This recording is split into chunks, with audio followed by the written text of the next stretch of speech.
My dad called me a maid in front of 14 guests and laughed. He didn't know the man he'd spent months trying to impress was already my client, or that I was about to buy the land he was trying to sell. That's the part I keep coming back to, not the words. I had heard variations of those words for 6 years in 100 different registers at 100 different family gatherings. What I keep coming back to is the laugh. Easy, satisfied. The laugh of a man delivering a line he had been saving, polishing, waiting for exactly the right audience. 14 people at a Thanksgiving table, good china, candles burning down the center, a turkey I had been basting since 7 in the morning, and my father standing at the head of the table with his glass raised and his chest out, smiling at me with the slow, comfortable smile of a man who has never once been required to reconsider his opinion of you. One daughter is a doctor, he said, and the other one is a maid. Laughter. Scattered, automatic, nervous, the kind that happens when powerful people signal that something is funny and the room complies. My sister Meredith pressed her lips together. My mother looked at her plate. 3 of my father's colleagues did what men like them always do. They laughed first and thought about it later. And then, a small hand found mine under the table. Lily, 8 years old, in her good dress, hair in the braids I had done at 6 that morning before I started on the turkey. She leaned toward me with her wide, dark eyes and her serious brow, and she whispered, in the particular voice children use when they are trying to be quiet and cannot quite manage it, "Mommy, is being a maid bad?" 14 adults went still. My father's smile stayed on his face for exactly 1 more second. Then I set my napkin on the table. Let me tell you who I was before that Thanksgiving, and who I had quietly, methodically, without anyone in that room knowing, already become. My name is Thea O'Neill. I am 34 years old. 6 years ago, on a Tuesday in November that I remember with the specific, unasked-for clarity of genuinely terrible days, my husband Marcus told me he was leaving. He said it in the kitchen, over coffee, with the careful, rehearsed calm of someone who has been practicing the sentence. By Wednesday, he had cleared our joint bank account, $11,200, gone in a single transfer I discovered when my card declined at a gas station. By Thursday, divorce papers had been filed. By Friday, I had a 2-year-old, 2 suitcases, a Honda Civic with a slow leak in the rear left tire, and nowhere to go. I drove to my parents' house because it was the only option I could reach in a single tank of gas. My father opened the door. He looked at the suitcases. He looked at Lily on my hip, sticky with the remnants of a car snack, already reaching for her grandfather with both arms. He looked back at me. "The cottage out back is empty," he said. "This is temporary. Don't make it a habit. No hug. No, are you okay? No, come inside, you must be exhausted. Just terms." I said thank you and carried my daughter to the cottage. It was about 800 square feet, with a kitchen the size of a hallway, and a heating system that worked with the reliability of a coin flip. I put Lily down on the bed and looked around the room and understood, with the very clear-eyed pragmatism that descends on you when you have run out of alternatives, that the next move was mine and it needed to happen quickly. I started cleaning houses the following week. A neighbor, Patricia Dunham, who ran a loose network of domestic services out of her kitchen and was perhaps the most efficiently kind person I have ever met, hired me at $15 an hour, cash. I worked while her teenage daughter watched Lily. I scrubbed bathtubs in houses nicer than any I had ever lived in. I learned faster than I expected that I was good at it, not just at the cleaning, but at the logistics, the scheduling, the client management, the particular skill of understanding what a property needs and delivering it without being asked twice. My father's introduction at family dinners from that first Thanksgiving onward was consistent. "This is Dr. Meredith O'Neill Hartley." Big smile. Long pause. The pause of a man who has arranged his sentences for effect. "And this is Thea." Not Thea, who graduated with honors from the University of Virginia. Not Thea, who is raising a child alone and has not once asked us for money. Not Thea. Anything else. Just Thea. My mother never corrected him. I told myself each time that it didn't matter, that I was building something and the building was what mattered and the introductions were just noise. I told myself this with enough conviction that most of the time I almost believed it. Here is what nobody in that house knew. 2 years after I arrived on my father's porch, I had stopped being just Thea. It happened the way most significant things happen, not in a single moment, but in the accumulation of small decisions made late at night after Lily was asleep. Me on a second-hand Lenovo laptop at the kitchen table in the cottage, mug of tea going cold beside me, working through the specific problem of how to scale something that was currently limited by the number of hours in my body. The answer was systems, documentation, hiring people who were better than me at specific tasks, and managing the whole more efficiently than any one person could manage the parts. I incorporated Magnolia Estate Services in March 4 years ago. Luxury property management, Shenandoah Valley and surrounding counties. I reinvested every dollar I made for the first 18 months. I hired my first 2 employees, Carmen Reyes, a former hotel operations manager who became my logistics director, and James Park, 26, who handled client communications with a warmth and precision that still occasionally makes me want to give him a raise for no reason. I was not building a cleaning company. I was building an estate management firm, the kind wealthy property owners use when they have vacation homes they visit 4 times a year and need someone trustworthy to handle everything in between. Maintenance coordination, vendor management, property condition reporting, emergency response, the invisible infrastructure that keeps beautiful properties functioning when their owners are somewhere else. By last year, 15 luxury properties under management, 12 employees, revenue of $2.3 $2.3 million.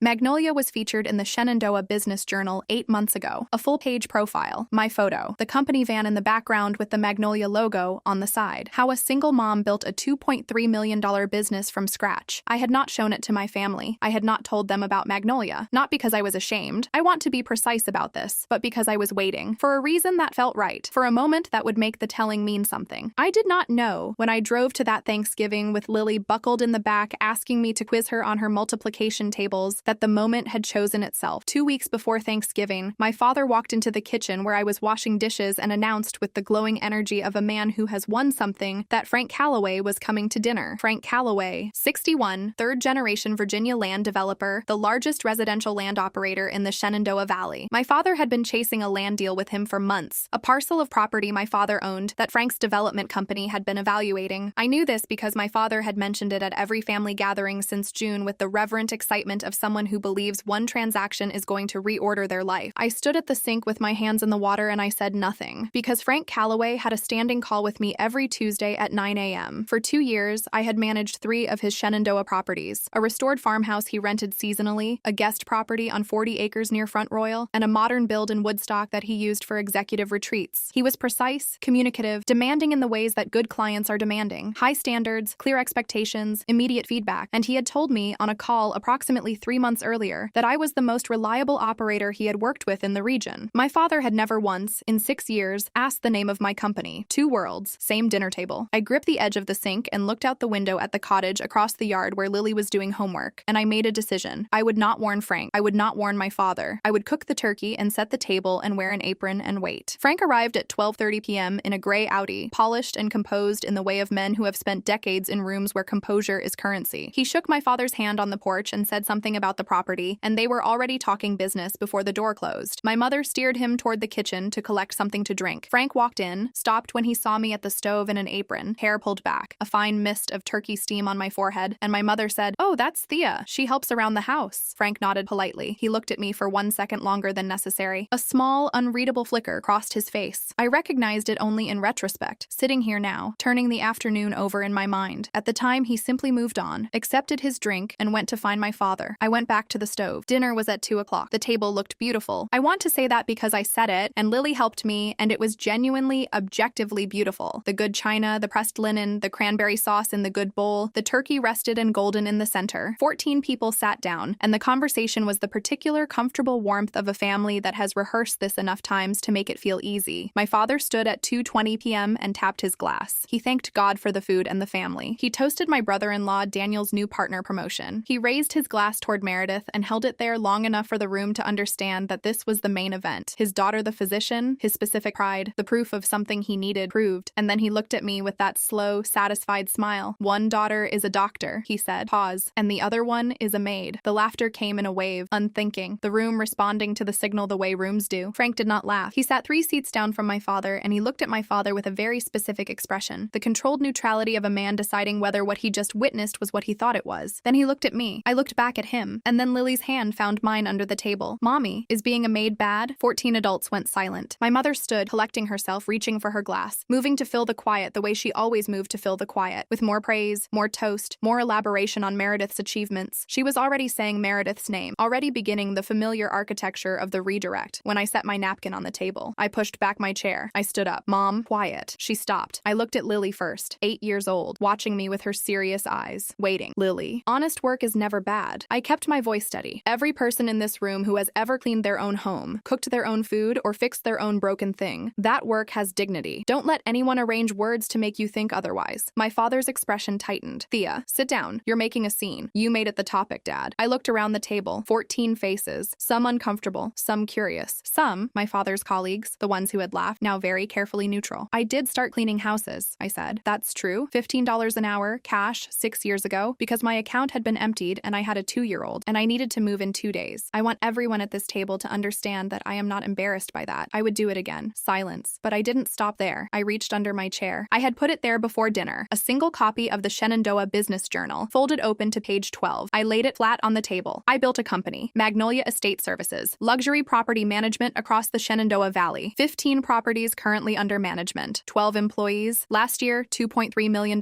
in revenue. The silence that followed was a different kind of silence than the one before it. Quick pause. If you want more stories like this in better quality, my Spotify's linked in the description. This one had weight. My father had gone the specific weight of a man whose blood pressure has just done something sudden. He looked at the magazine. He looked at me. He opened his mouth. 3 seats down, a glass was set on the table. Slowly, deliberately, Frank Calloway stood up. He was looking at me with an expression I recognized from our Tuesday calls. The focused, entirely businesslike attention of a man recalibrating in real time. Thea O'Neill. His voice was even. You're the owner of Magnolia. Yes, Mr. Calloway. He turned to my father. Richard. The warmth that had been in his voice all afternoon was not present now. You told me last Tuesday that your younger daughter was between jobs, that she was still figuring things out. The room inhaled. She has been managing my entire Shenandoah portfolio for 2 years, Frank said. 3 properties. She handles maintenance coordination, vendor contracts, seasonal preparation, emergency response. I have never once had to call her twice about a problem. He paused. She is one of the best operators I have worked with in this region. My father's mouth moved. Nothing came out. And then, and I genuinely had not planned this part, had not coordinated it, had not known it was coming, the front door opened. My father's estranged sister, Gloria, had not been invited to Thanksgiving. She had not been invited because she and my father had not been in the same room voluntarily for 4 years, on account of a property dispute that had never been resolved, and that both of them had decided to manage by simply removing the other person from their calendar. Gloria was 71, sharp-tongued, twice divorced, and the only member of my father's family who had ever looked at me across a dinner table and said, without preamble, "You're more capable than this family has told you. Don't let them decide what you're worth." She walked in wearing a navy coat with a bottle of Pinot Grigio in one hand and her reading glasses pushed up on her head, and she stopped in the doorway of the dining room and looked at the table. "I know I wasn't invited," she said, "but I drove by the market and saw something that seemed relevant." She walked to the table and laid a second copy of the Shenandoah Business Journal flat, between the cranberry sauce and the gravy boat. Her copy was less neatly folded, the kind of handling a magazine gets when someone has been reading and rereading it in a car. "Saw it this morning," she said to me. "Figured you hadn't shown them." She pulled out an empty chair, sat down, and poured herself a glass of my father's wine. The magazine passed around the table, hand to hand. I watched my aunts read it. I watched my brother-in-law Daniel read the opening paragraph and look up at me with an expression that was genuinely, completely surprised. And Daniel is a man who manages 40 attorneys and is professionally unimpressible. I watched Meredith's husband read the revenue figure and read it again. Frank picked it up. He read the first 3 paragraphs. He set it down. He looked at my father. Then he looked at me. Then he looked back at my father. And he said, "Richard, the land you've been trying to sell me, that's the land your daughter lives on." The room stopped. "The cottage on the Hargrove Road parcel. You told me it was unoccupied. A legacy structure. No current use." Frank's voice had not risen. If anything, it had dropped. The specific de-escalation of a man who has just understood that a conversation he believed was simple has a dimension he was not shown. "You said the land was clear." My father said nothing. "Your daughter and granddaughter have been living there for 6 years, Frank said, "and you were negotiating the sale. There are silences, and then there are silences." This one went on for long enough that Gloria reached for the wine bottle and refreshed her glass, and no one said anything about it. Frank stood. He buttoned his jacket, a single small gesture, the kind that closes a meeting. He turned to my father, and his voice was completely professional and completely final. "Richard, I'm going to need to pause our discussions until I have a clearer picture of the property status." He glanced at his attorney, Thomas Waverly, who had come as Frank's +1 and who had been sitting very quietly at the far end of the table for the past several minutes, taking in the proceedings with the attentive stillness of someone whose professional instincts had just fully engaged. Thomas gave a small confirming nod. Then Frank turned to me. One nod. Not warm, not cold. Direct. Business person to business person. "Thea, I'll call you Monday." He said goodbye to the table generally, shook no one's hand, and left. Thomas Waverly followed him out. At the door, Thomas paused and looked back at me with an expression I couldn't entirely read, somewhere between professional acknowledgement and something more personal. He had been a guest at enough dinners to know what he had just witnessed. The door closed. My father did not speak for a long time. When he did, his voice had the compressed, careful quality of a man managing something volatile in a room full of people. "You should have told us," he said. I looked at him. "I should have told you." I let that sit for a moment. "I've been in the cottage for 6 years. You've introduced me as the maid at every family gathering for 6 years. You just tried to sell the land I live on without mentioning it to me." I folded my hands on the table. "When, exactly, was I supposed to bring this up? Which Thanksgiving were you going to give me the floor?" He opened his mouth. Gloria said, from across the table, without looking up from her wine, "Don't, Richard." He closed his mouth. My mother was looking at the magazine. She had been looking at it for several minutes, turning it in her hands slowly. She looked up at me with an expression I did not entirely know how to read. It was not simple enough to be pride, and it was not comfortable enough to be guilt. It was something in between, something that needed more time than a Thanksgiving dinner to resolve. "Thea," she said. "Mom, I didn't know about the land," she said. "I know," I said, and I believed her. This was not her plan. It was his, executed in the particular way of men who manage their wives and their daughters with the same administrative casualness, who make decisions about people's lives without consulting the people. "I know you didn't." She looked at her hands, then at Lily, who had been sitting very quietly and very still throughout all all of this with the wide, processing attention of an 8-year-old who understands that something important is happening and is storing all of it. "Lily," my mother said. "Yes, Grandma? Your mother built something remarkable." Lily looked at me. "I know," she said, simple, certain, the complete confidence of a child who has watched her mother work. 3 things happened in the week after Thanksgiving. The first, Frank Calloway's attorney, Thomas Waverly, 26 years in real estate and contract law, contacted my attorney, Patricia Green, on Monday morning. The cottage and its surrounding acre were not included in the parcel my father had been negotiating to sell. This had apparently been an oversight, or had been structured as one. Patricia Green, who has been in property law for 19 years and has the patient ferocity of someone who has seen every version of this scenario, spent 48 hours reviewing the deed history and came back to me with a memo that used the phrase constructive tenancy rights and potential breach of implied covenant. My father's land deal was on hold indefinitely pending resolution of the property status question. The second, Frank called me Monday at 9 a.m. as promised. The call lasted 38 minutes. He offered Magnolia a contract expansion, 2 additional properties, including a new acquisition he was finalizing in Clark County. He also said, near the end of the call, without ceremony, "I owe you an apology for the way I responded when I walked into that kitchen. I assumed. I shouldn't have." I told him I appreciated that. "One more thing," he said. "The land. The parcel your father is selling. I want to table our negotiation until you've had time to understand your options fully." A pause. "You may want to make an offer yourself." I sat with that for a moment. "I'll be in touch," I said. The third thing. My father called me on Wednesday. I let it go to voicemail. He left a message that was 3 minutes long and that I have listened to twice and will not describe in detail, except to say that it did not contain an apology and it did contain the phrase, "You could have handled this privately," twice. I texted him back that I was happy to talk when he was ready to have a different kind of conversation. He has not replied. It has been 5 months. Lily is finishing 3rd grade. She has decided she wants to be an engineer, which she announced at dinner one evening with the same calm certainty she brings to all significant decisions, and which I have absolutely no intention of talking her out of. Magnolia has 16 properties now. I hired a 17th employee in February, a woman named Sasha Collins, 28, former property manager at a boutique hotel group who is so good at her job that I spent her first 2 weeks looking for something she was doing wrong and came up empty. Patricia Green is handling the cottage situation. I am not rushing it. I have options I am considering carefully, with the specifications of someone who has learned that waiting for the right moment is not the same thing as being passive. My father wants to negotiate. I have not yet decided what I want to give him the chance to negotiate with. My mother came to the cottage for tea in January. She sat at my kitchen table and looked at the framed copy of the Business Journal article I had hung on the wall, and she didn't say anything for a while. Then she said, "I want to know what you're building next." So I told her. That was the best conversation we have had in 6 years, maybe longer. I'm not ready to tell you that everything is fixed. It isn't. The things my father did and said and failed to do and failed to say over 6 years did not rearrange themselves because Frank Calloway stood up from a Thanksgiving table and said something true. Structural damage requires structural repair, and we are a long way from that. But here is what I know. I know that Lily O'Neill sat at a Thanksgiving table at 8 years old and heard her grandfather call her mother a maid in front of 14 people, and then watched her mother stand up and speak with a steady voice and set a magazine flat on the table. I know what she learned from that. I know because she told me on the drive home that night, her good dress wrinkled, her braids finally unraveling after a full day of holding together. "Mommy, you didn't yell." "No," I said. "Why?" I looked at her in the rearview mirror. 8 years old, wide eyes, already filing this away somewhere important. "Because I didn't need to," I said. "The facts were loud enough." She considered this. "Grandpa looked really surprised," she said. "He was. Because he forgot what you did?" I thought about the right answer to that, about the introductions at every holiday, about $15 an hour and a secondhand laptop and late nights at a kitchen table in a cottage with a heating system that ran on optimism, about the magazine and Frank's nod and my Aunt Gloria pouring herself wine in the middle of the most quietly satisfying moment of my adult life. "He didn't know what I did," I said, "because he never asked." Lily looked out the window. The valley dark, the hills just shapes against a darker sky. "I know what you do," she said. "I know you do, baby." She was asleep before we reached the highway. I drove home in the quiet with my hands steady on the wheel, past the fields and the dark farmhouses and the properties I managed and the valley that had grown in 6 years into something I had not expected. Not refuge exactly, but ground. My ground. He spent 30 years deciding what I was. He forgot I'd spent the last 4 building the company that was going to buy his land.